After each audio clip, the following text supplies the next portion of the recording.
Have you ever heard someone say that we only use 10% of our brains? What if we could use 100%? Would we become superhuman? Would we unlock psychic powers? Would we explode? Welcome to Brain Popcorn. Today we're answering the viral question. What happens if your brain hits 100% usage? First things first, that 10% myth. Yeah, it is a myth. Neuroscientists agree we actually use all parts of our brain. Just not all at once. Different areas activate for different tasks, like math, emotion, memory, balance, and creativity. In fact, even simple activities like tying your shoes or telling a joke light up multiple regions. Your brain is like a giant orchestra. You don't hear all the instruments at once, but they are all part of the symphony. Some parts process images, others handle emotions, some help you walk straight, others help you speak. It's a finely tuned machine. So where did the 10% idea come from? It probably started in the early 1900s. Some psychologists observed that large portions of the brain weren't well understood, and someone casually said, "We only use a fraction of our mental potential."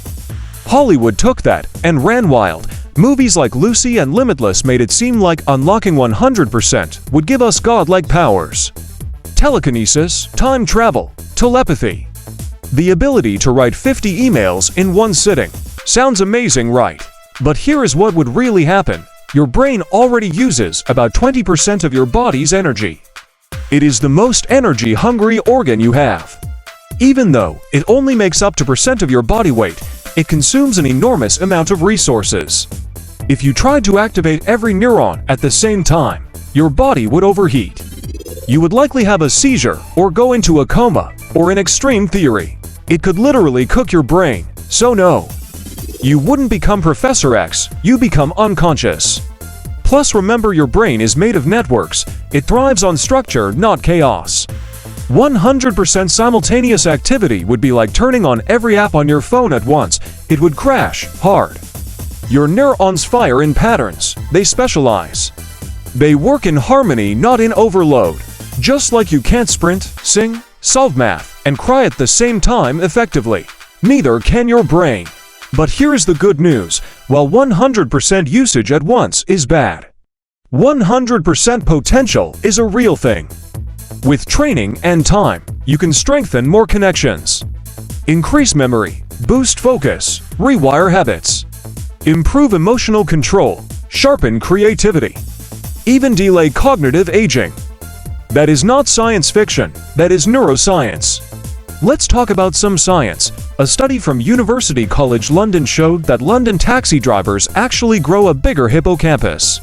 Why? Because they memorize the layout of thousands of streets in real time. Another study found that learning music strengthens the corpus callosum, the bridge between the two brain hemispheres. That means better coordination between logic and creativity. There's also research on meditation. Monks who've meditated for decades show greater activation in parts of the brain linked to attention, compassion, and emotional regulation. Your brain is plastic, not in a toy way, but in a flexible, adaptive way. This is called neuroplasticity. It means you can grow and reshape your brain at any age. Want to use more of your brain? Read books that challenge your views. Learn a new language, play an instrument, do puzzles. Exercise regularly, get good sleep, practice mindfulness. Talk to people who think differently than you. Try things that make you uncomfortable, and maybe, just maybe, you will be able to use your brain more powerfully than ever.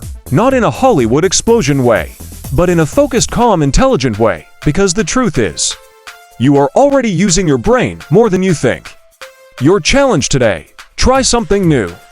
Something you've never done before. Cook a new recipe, draw a picture, learn a new dance move. Every time you do something unfamiliar, your brain makes new pathways. That's real growth. Thanks for watching Brain Popcorn, where smart is entertaining. Like, subscribe, and drop a comment. What myth should we bust next?